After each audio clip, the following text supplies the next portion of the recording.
இவர்கள் அனைவரும் ஸ்டாலினின் கடந்த 4.25 ஆண்டுகளில் காவலர்களால் கொடூரமாக சித்திரவதை செய்யப்பட்டும் நீதிமன்ற காவலில் இருந்தபோதும் உயிரிழந்தவர்கள். திமுக ஆட்சி பொறுப்பேற்ற 2021 மே முதல் 2025 வரை மனித உரிமை அமைப்புகள் மற்றும் ஊடகங்களின் தரவுகளின்படி சுமார் 37 காவல் மரணங்கள் பதிவாகியுள்ளன. தமிழகத்தில் காவல்துறையின் கொடூர சித்திரவதை மற்றும் காவல் மரணங்கள் தொடர்ந்து நிகழ்ந்து வருவது பொதுமக்களை அதிர்ச்சியில் ஆழ்த்தியுள்ளது. இதில் பெரும்பாலானவை காவல்துறையின் கொடூர துன்புறுத்தல், 3ஆம் நிலை விசாரணை, அலட்சியம் ஆகியவற்றால் ஏற்பட்டவையே என்கிறது குறிப்புகள்.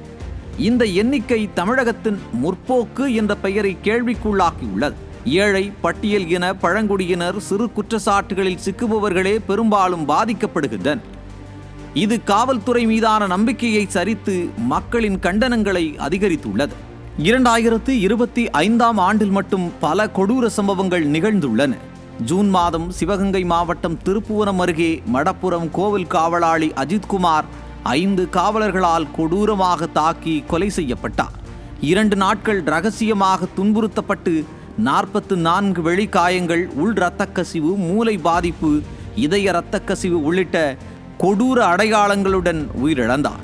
உடற்கூறாய்வு அறிக்கை கொலைக்கும் மேலான கொடுமை என்று உயர்நீதிமன்றம் கண்டனம் தெரிவிக்கும் அளவுக்கு கொடூரமானதாக இருந்தது. 5 காவலர்கள் கைது செய்யப்பட்டாலும் வழக்கு சிபிஐக்கு மாற்றப்பட்டாலும் இதுவரை உறுதியான தண்டனை இல்லை. நகை திருட்டு என்ற குற்றச்சாட்டே பொய்யானது என சிபிஐ தெரிவித்துள்ளது. ஆனால் அப்பாவி இளைஞன் கொல்லப்பட்டு விட்டான். ஜூலை மாதம் திருப்பூர் மாவட்டம் உடுமலைப்பேட்டை அருகே பழங்குடியின இளைஞர் மாரிமுத்து கஞ்சா வழக்கில் வனத்துறை காவலில் துன்புறுத்தப்பட்டு உயிரிழந்தார்.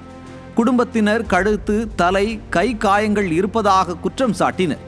அதிகாரப்பூர்வமாக தற்கொலை என கூறப்பட்டாலும் காவல்துறையினர் சித்திரவதை செய்ததற்கான அடையாளங்கள் இருந்தன. இது வனத்துறையின் தொடர் துன்புறுத்தலின் உச்சமாகும். ஆகஸ்ட் மாதம் சேலம் டவுன் காவல் நிலையத்தில் முதியவர் துரைசாமி காவலில் இருந்தபோது உயிரிழந்தார்.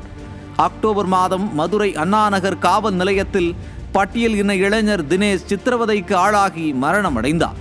இதனால் SC/ST சட்டம் அமல்படுத்த கோரி போராட்டங்கள் வெடித்தன. அதே மாதம் தென்காசி பாளையங்கோட்டை சிறையில் வினோத்குமார், பெரம்பலூர், திருச்சி சிறையில் சுபின்குமார் நீதித்துறை காவலில் உயிரிழந்தனர். இவை அனைத்தும் அரசின் அலட்சியம், சித்திரவதை, மருத்துவ உதவி மறுப்பு ஆகியவற்றால் நிகழ்ந்தவையே. உயிரிழப்புகள் ஒருபுறம் இருக்க, உயிரிழப்பு இல்லாத ஆனால் உயிரிழப்பை விட கொடுமையான சித்திரவதைகளும் தொடர்கதையாகவே உள்ளன. அம்பாசமுத்திரம் வழக்கு இதற்கு மிக மோசமான உதாரணம் ஆகும். முன்னாள் ASP பல்பீர் சிங் உள்ளிட்ட 13 அதிகாரிகள், சிறார்கள் உட்பட பல கைதிகளை பயங்கரமாக சித்திரவதை செய்து பற்களை பிடுங்கி எடுத்துள்ளனர். பிறப்புறுப்பில் தாக்குதல் உள்ளிட்ட கொடூரங்களும் நிகழ்ந்துள்ளன. இது தொடர்பான வழக்கு தொடர்ந்தாலும் நீதிமன்றத்தில் தாமதங்கள், உத்தரவுகள் நிறுத்தி வைப்பு மூலம் கொடூரக்காரர்கள் தப்பிக்க முயற்சி நடப்பதாகவும் கூறப்படுகிறது. இது காவல்துறையின் அரசியல், பாதுகாப்பு மற்றும் பொறுப்பின்மையை வெளிப்படுத்துகிறது. அதிமுக ஆட்சியில் காவல் நிலைய மரணத்திற்கு மேடை அமைத்து குதித்த திடீர் சமூக போராளிகளும் திமுகவிற்கு துதிப்பாடும் சில ஊடக உடன்பிறப்புகளும் தற்போது நவத்வாரங்களையும் மூடிக்கொண்டு இருக்கும் இடம் தெரியாமல் உள்ளதாக விமர்சனங்கள் எழும் அதே நேரம் சில மனித உரிமை அமைப்புகள் தொடர்ந்து கண்டனம் தெரிவித்து வருகின்றன. 37 உயிர்கள் போன போதும் DMK அரசு மௌனம் ஏன்? காவல்துறை கொலைகாரர்களா என்ற கோஷங்களும் எழுந்துள்ளன. இதில் சம்பந்தப்பட்ட எந்த அதிகாரியும் இதுவரை தண்டிக்கப்படாமல் இருப்பது அரசு நிர்வாகமும் இந்த உயிரிழப்புகளை கண்டுகொள்ளாமல் இருப்பதையே வழிகாட்டுகிறது. அஜித்குமாரின் அம்மாவிடம் சாரி கேட்ட ஸ்டாலின் மற்றவர்களின் குடும்பத்தினரிடம் ஒரு வருத்தம் கூட தெரிவிக்காதது ஏன்? அஜித்குமாரின் கொலை மட்டும்தான் ஊடகத்தில் வந்ததாலா என்ற கேள்வியும் எழுகிறது. அரசு கொடுத்த இழப்பீட்டால் எந்த பயனும் இல்லை என்ற அந்த குடும்பத்தாரின் வேதனைக்கும் இதுவரை தீர்வு எட்டப்படவில்லை. அடித்தே கொன்றுவிட்டு ஆறுதல், பெயருக்கு இழப்பீடு என்பதுதான் தீர்வா? இதற்கு உண்மையான நிரந்தரமான சீர்திருத்தம் தேவை என்கிறது சமூகம். காவல்துறையினர் மக்களுக்கு பாதுகாப்பாளராக இருக்க வேண்டுமே அன்றி மக்களின் உயிரை எடுப்பவர்களாக இருக்கக்கூடாது.